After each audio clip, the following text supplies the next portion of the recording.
Racist remarks made about an Oklahoma high school basketball team, plus get ready for some strong storms this weekend, and why the university is reminding students you still have to wear a mask. OU Nightly starts now.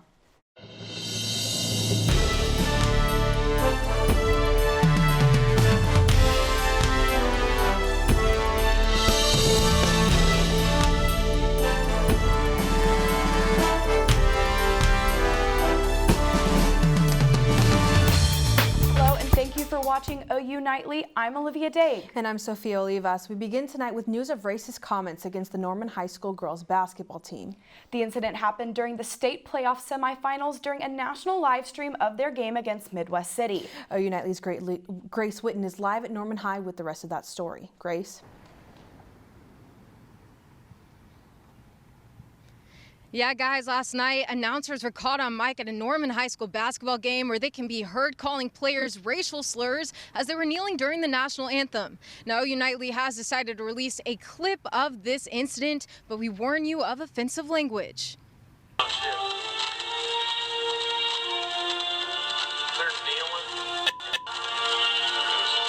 The superintendent of Norman Public Schools District released a statement saying that the district will not tolerate the disgusting words and attitudes of these announcers and that they fully support students' right to freedom of expression. Now, since this incident last night, people have been turning to social media to voice their frustrations. OU Nightly's Kayla Davis is in the news. More about people's reactions to this event. Kayla. Grace. So many people took to social media to show support for the Norman High School's team. And for those who weren't watching live, that's also where the news broke. It started with their coach tweeting out the video with the announcer's racist commentary. He wrote, "This is why they kneel," causing Twitter to explode with numerous photos and comments from the community. Here is a photo of the Norman High teachers kneeling in solidarity with their students. Beyond the Norman community, the hashtag #ThisIsWhyTheyKneel is being used by other high school coaches and athletes as well.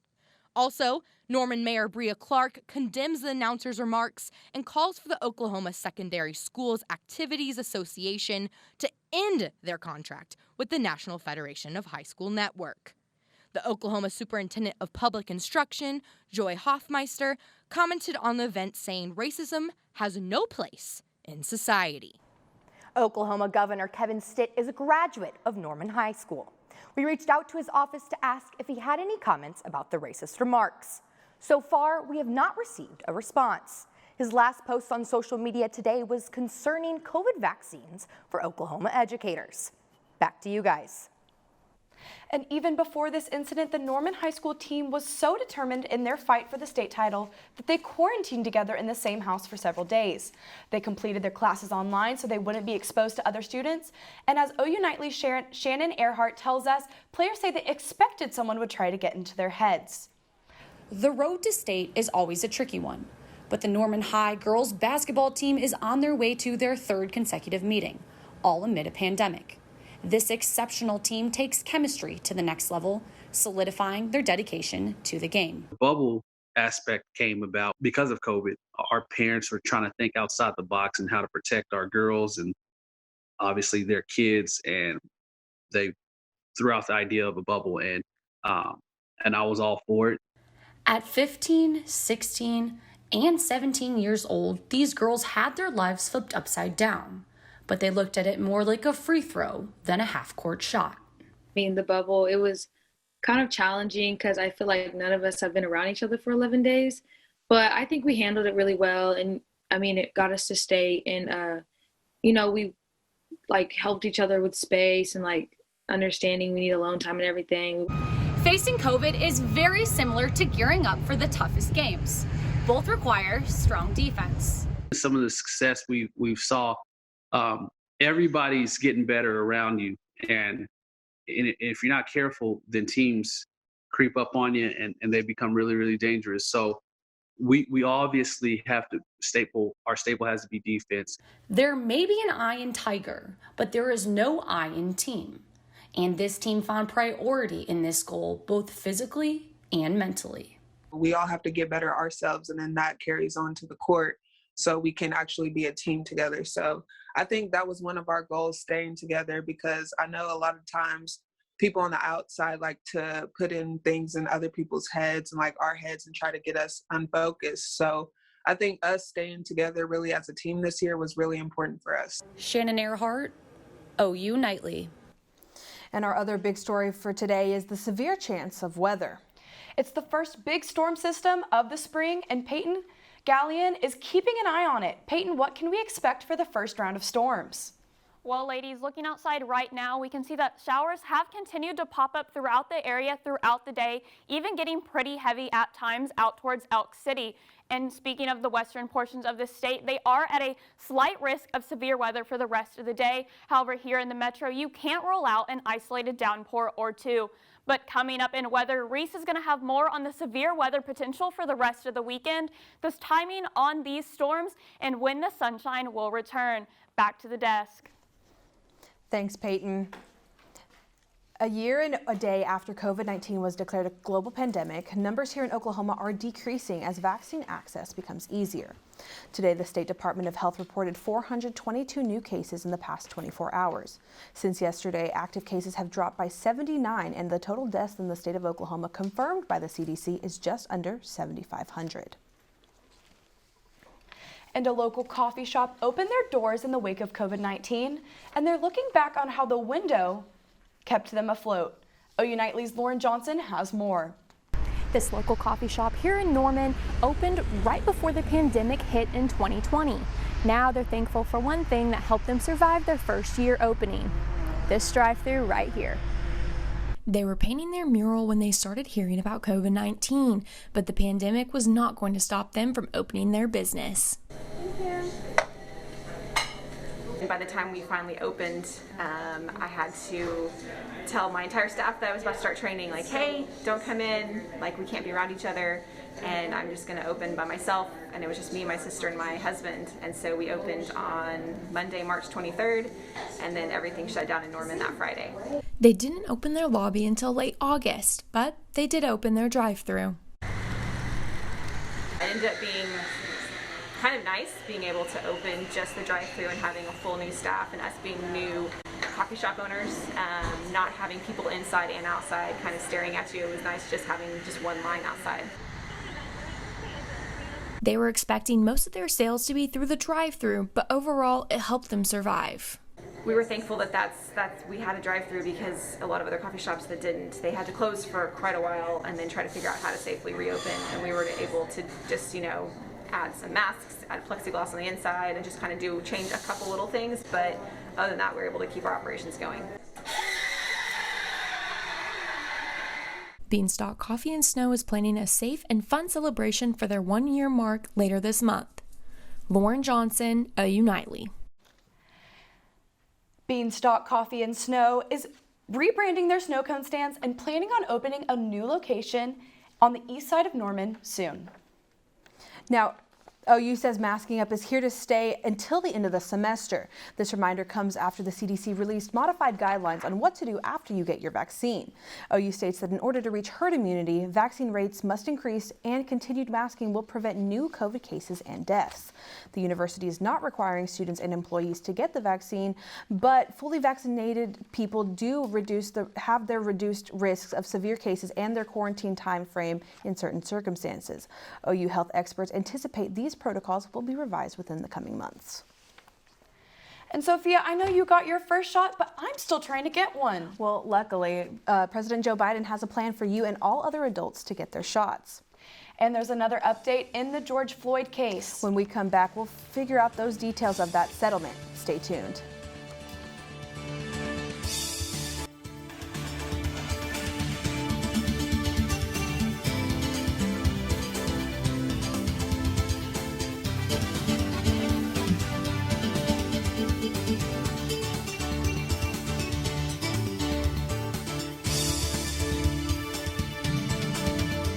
Welcome back to OU Nightly. Last night, President Joe Biden gave an address on vaccine distribution. Libby Dean is live in Washington, D.C. with those details. Libby.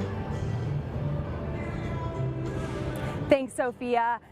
President Biden will require all states to make all adult Americans eligible for the coronavirus vaccine no later than May 1st. And I'm outside the White House where President Biden made that announcement last night in his address to the nation last night, where he reflected on the past year. Announcing that I will direct all states, tribes, and territories to make all adults, people 18 and over, eligible to be vaccinated no later than May 1.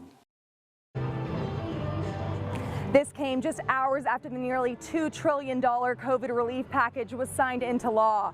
The speech was the start of a campaign to promote the package and what it will do for the American people, including a new timeline for vaccines. That timeline includes new actions being put into place to speed up vaccinations, including mass vaccination sites and expanded partnerships to actually deliver those vaccines.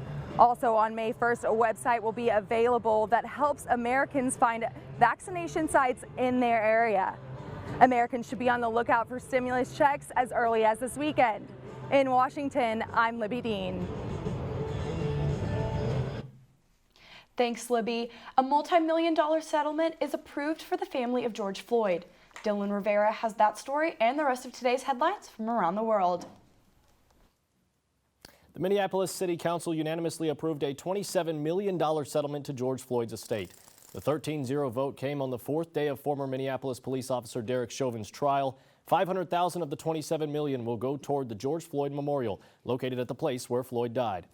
The city is working with community leaders to make it a more permanent memorial.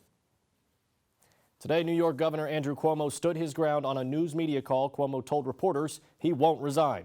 OU Nightly yesterday reported on the accusations that Cuomo had been changing COVID numbers related to the New York nursing homes and its continued calls for his resignation. New York City Mayor Bill de Blasio and State Representatives Sean Patrick Maloney and Brian Higgins have joined in the efforts to see Cuomo leave office. I'm not going to resign. I was not elected by the politicians. I was elected by the people. This is all that I'm going to say on this topic at this time. I made a promise to the people of the state. I have a job to do. Due to an increasing number of migrant children being detained on the U.S.-Mexico border, the Biden administration is eyeing a NASA property as a temporary housing facility. Moffett Field in Northern California could become the U.S.'s third influx facility to house migrant children. If the site is approved, unaccompanied children between the ages of 14 and 17 would be housed there. And finally today, a statue of Ruth Bader Ginsburg was unveiled at City Point in downtown Brooklyn, just days before what would be her 88th birthday. Olivia and Sofia, back to you. Thanks, Dylan. And we're losing an hour of sleep this weekend, but I'm looking forward to those late summer nights. You know, daylight saving time has always been kind of irritating for me because I don't like it being dark at 5 o'clock. Yeah, definitely. Well, Reese Cole has more after this.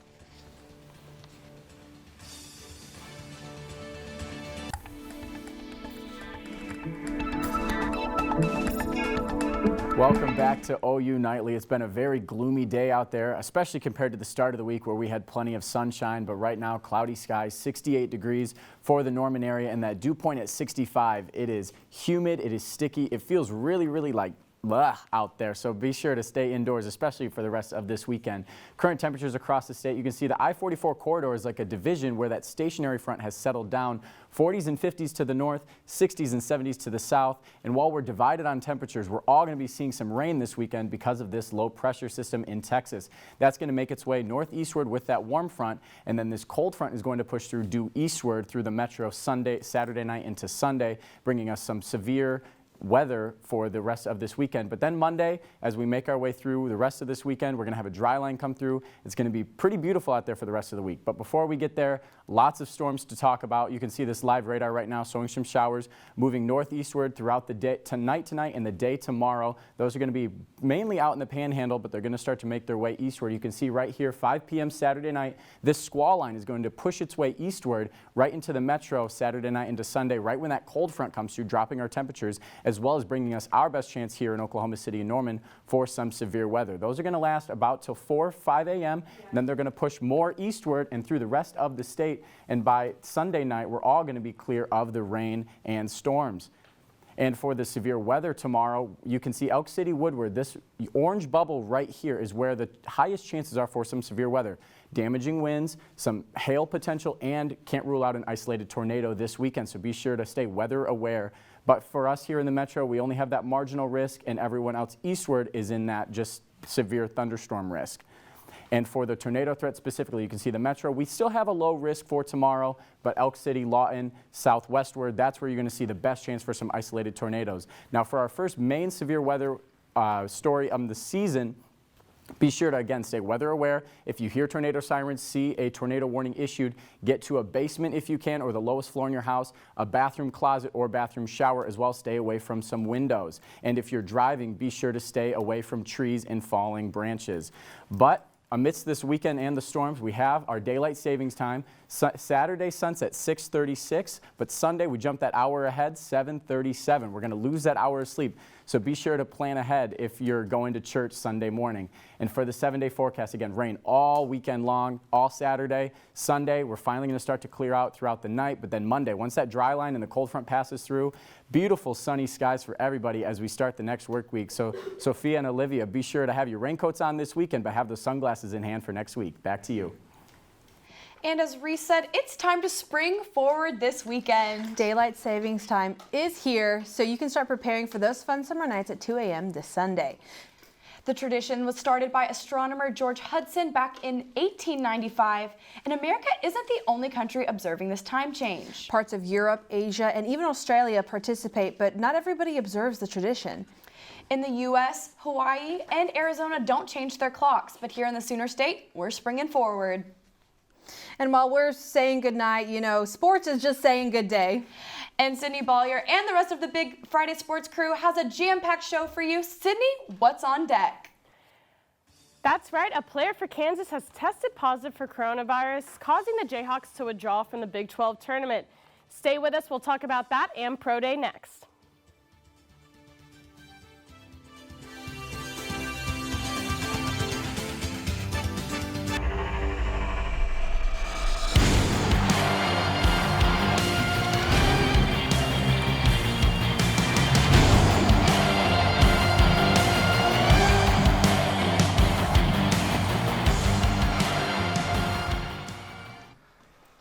Well, it's been a long week, but we finally made it. I'm Sydney Baulier, and beside me is Ben Thomas. Yes, Sydney, sports world might be going crazy, but the sports world is certainly not. First, we're going to start with a live look at the Norman High School women's basketball game against Tulsa.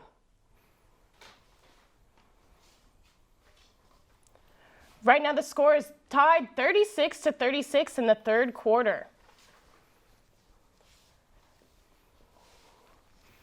One of the remaining teams in the Big 12 tournament has a player test positive for COVID-19. Kayla Tingelstad joins us with more.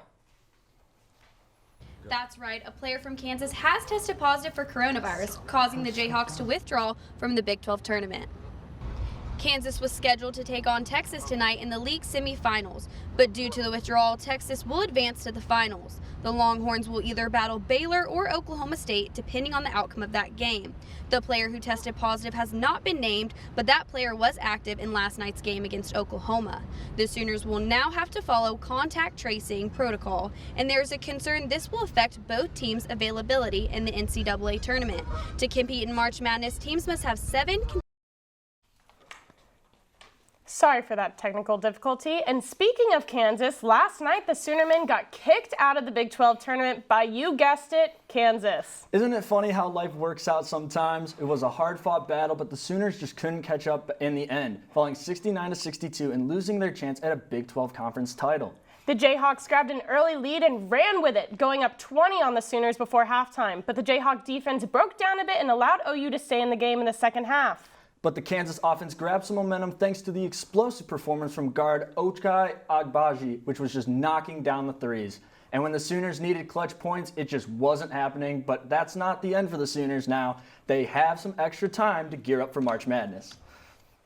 And still to come on Big Friday Sports, Oklahoma's big game versus Nebraska next season may be in jeopardy. Plus, 7 Sooners take the field to show off their skills in front of NFL scouts before the draft. Stay tuned for more when we come back.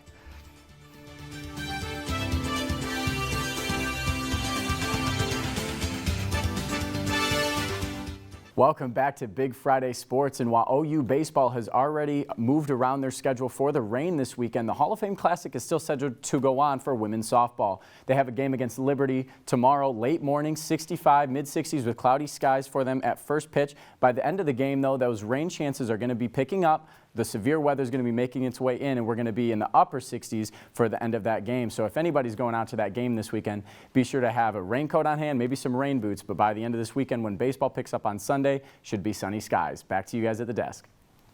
The highly anticipated reignition of a historic rivalry was rumored to be in jeopardy.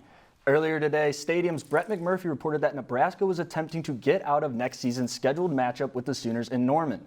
According to the report, the Cornhuskers have contacted many schools to play that weekend in Lincoln instead of traveling to Norman. This game is scheduled to mark the 50th anniversary of the 1971 Game of the Century, where #1 Nebraska faced off versus #2 ranked OU. Both Oklahoma and Nebraska's athletic directors have since come out and denied that rumor.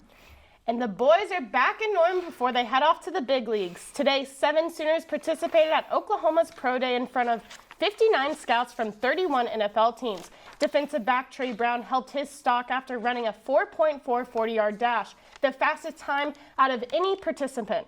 Offensive lineman Creed Humphrey also saw his draft stock rise after putting up impressive test numbers, including 29 reps on the bench press. Well, our time is up here on Big Friday Sports. And it's also Ben's 21st birthday, so before we go, on behalf of all of us here at OU Nightly, happy 21st. Thank you, Sydney. And for those of you back home, you can catch us back here next week. Have a safe and happy weekend. Good night.